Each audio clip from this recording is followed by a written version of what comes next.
The internal chatter among the kingmakers in the Democratic Party is that Pete Buttigieg should run for president, possibly in 2024 instead of the so-called unelectable vice president, Kamala Harris.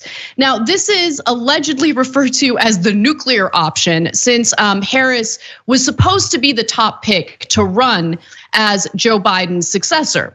Now, polls, though, are now regularly showing Biden's approval rating below 40%, and panic set in at the White House after a recent poll put Kamala Harris at an unelectable 28%.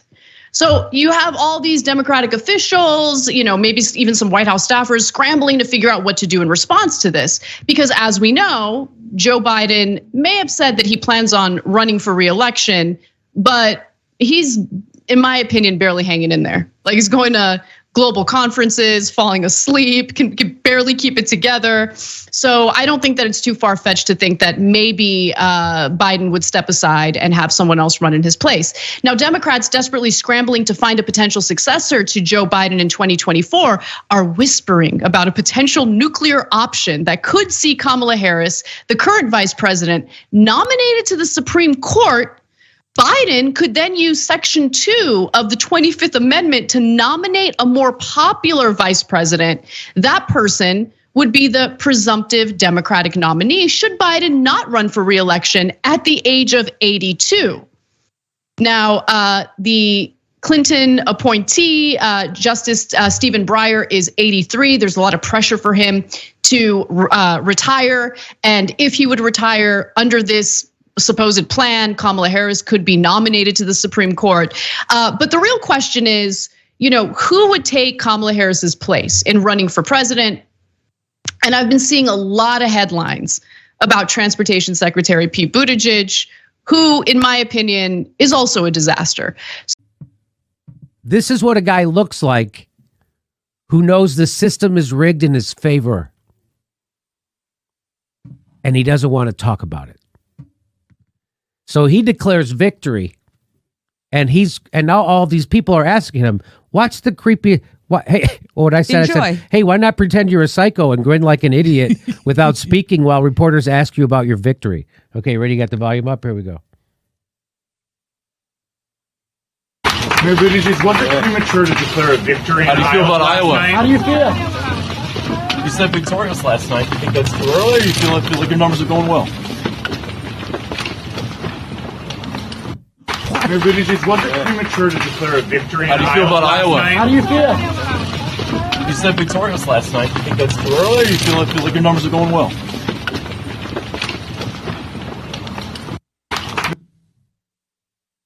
Who does that? You're running for president. You don't go, "Hey, everybody, I feel great. Now we're on to New Hampshire. Blah, blah, blah." How do you not say anything? You just... That's his deer in headlights. You don't say anything. You walk through a crowd of people like this and you don't say anything. It's like the robot inside the him. Robot, he got in touch with his inner robot. So apparently the 39-year-old transport secretary has boosted his public profile by doing absolutely nothing. Let's be clear about that. But according to Telegraph, he's boosted his profile by positioning himself as a key implementer of Mr. Biden's signature infrastructure legislation. Yeah, he's the transportation secretary. That's what the transportation secretary would be responsible for carrying out bipartisan infrastructure legislation that was passed by Congress.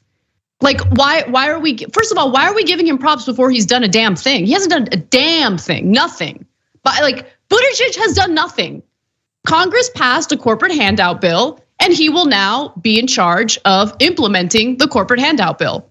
But the way that he's being reported about in the press is like, oh, he's really boosted his profile by doing absolutely nothing. But we're gonna pretend like he's done a lot because Democrats are desperate and Kamala Harris is very unpopular. It's amazing. I think that Pete Buttigieg is a psychopath. A psychopath. I think he is a straight up psychopath. No embellishment, not even, he is a psychopath. He has been focused on one thing his entire life. It has been to become president.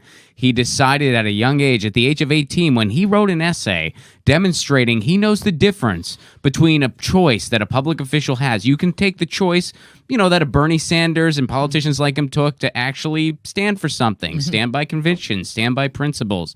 And it's going to be a long road if you take that route. You're going to have some wins. You're going to have some losses. It's going to be a long time if you start at mayor and you end up running for president. That's why Bernie's in his 70s. Pete Buttigieg is in his 30s. Pete Buttigieg was a horrible mayor, but decided he wanted to get on the fast track, baby. So how did he do it? Well, he got in bed with the CIA. He got in bed with app developers. He got in bed with whoever else. We probably just know the tip of the iceberg. This dude is a sociopath. He stands for nothing. He is dangerous. He flirts with the ideas of sending troops down to Mexico. A vote for Pete Buttigieg is a vote for the CIA. He is a dangerous psycho. Well, the donor primary started early this time around because the donors actually pick the Democratic candidate the overwhelming majority of the time. So when you see all these stories, it's usually donors that are leaking and starting this soap opera among the Democrats. And it was the donors who picked Kamala Harris to be VP in the first place. And then when they put Buttigieg as transportation secretary, I knew at that moment that they were always planning to pass some corporate version of the infrastructure bill, because Buttigieg is their rising star for the donors. They love him. But by the way, they previously loved Kamala Harris. They're not frustrated about her politics or her policy at all. The only thing they're frustrated at is, in their view, her incompetence and her inability to execute the corporate strategies that they want. Understand, this is amazing. Politico doesn't note it. None of the mainstream media articles note it. But there's absolutely no difference between Kamala Harris and Pete Buttigieg on policy. Zero, none.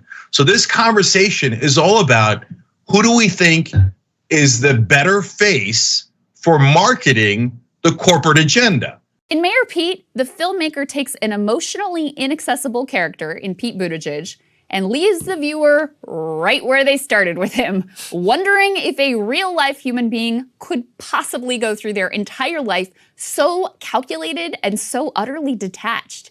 Pete doesn't warm to the filmmaker or his campaign staff or even seemingly his own husband Chasten, leading to brutally impersonal, supposedly personal moments like this one. Cheers. Can we eat the ice cream before the chicken gets home? We'll do whatever you want. Late night. Take night. On the other hand, Buttigieg, rising star, worked at corporate America already. It will do anything for donors, maybe even more than Kamala Harris, and he's gay, and we'll put him on infrastructure. We know we're gonna pass the infrastructure bill and almost nothing else. That'll prime him, and then if we need him and Kamala's having issues or Biden's having issues, we'll call him out of the bullpen. Well, they're going to the bullpen in like the third inning. That's what this story's about. And there's no real voters that are like, oh my God, maybe it should be Buttigieg in 24. None of these quotes are about voters at all or about policy at all. This is just a popularity contest among the donors in Washington. By far the most disgusting part is when Pete makes his dropout decision post South Carolina. Here's how he explained it, quote, "We have a chance to do some good now. If it's true that too many candidates in this race are cluttering it, there's two things you can do. One of them is win and the other is to get out." Now think about that. His idea of, quote, doing some good is to play his part to kneecap Bernie Sanders because, God forbid, the guy who wants everybody to get health care has a shot at winning. It's revealing, isn't it? The logic is never spelled out in the documentary. It's just assumed that everyone will understand it to be an inherent good to help the corrupt ghouls who run the Democratic Party remain at their posts. Now, Pete was smart enough to realize that if he wanted to keep his future safe in that party, he better fall in line sooner rather than later. Buttigieg has always been a corporate darling, a corporate favorite.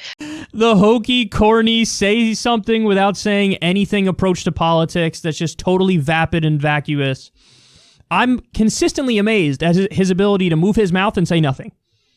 He doesn't speak in concrete ways. He doesn't talk about policies like Medicare for all, free college, living wage, ending the wars, Green New Deal, legalizing marijuana, all this stuff, because he's not substance-based. He's ego-based.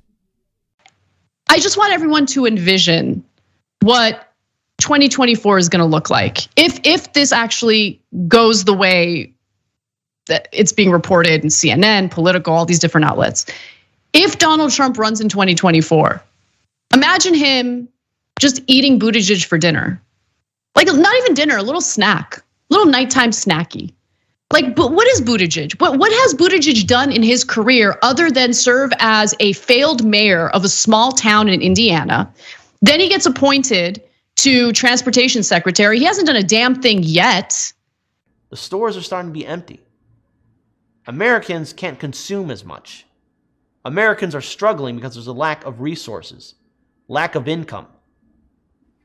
I don't know where Pete Buttigieg is getting this idea that somehow, out of the blue, everything's good when it's not. The real fact is this. There is no excuse for what we're dealing with right now. In none of the reporting do they clarify how much the donors love Buttigieg. And in fact, they asked Buttigieg, and Buttigieg says, oh, no. I support the Biden-Harris ticket, and I'm a loyal teammate, and I'm not talking about it. And Politico actually writes, now, even though Buttigieg is not pushing this idea, others are still trying to get him into the race. No, you don't really believe that, right? I mean, you can't call yourself a reporter and actually believe that. Why'd you write that junk on there? So you think Buttigieg isn't ecstatic about this? On which planet? Are you insane that a politician like Buttigieg is not excited that he's being talked about as the replacement for the next president? And he doesn't want it. He said so to me as a reporter. Oh, come on, man. You guys are all a joke.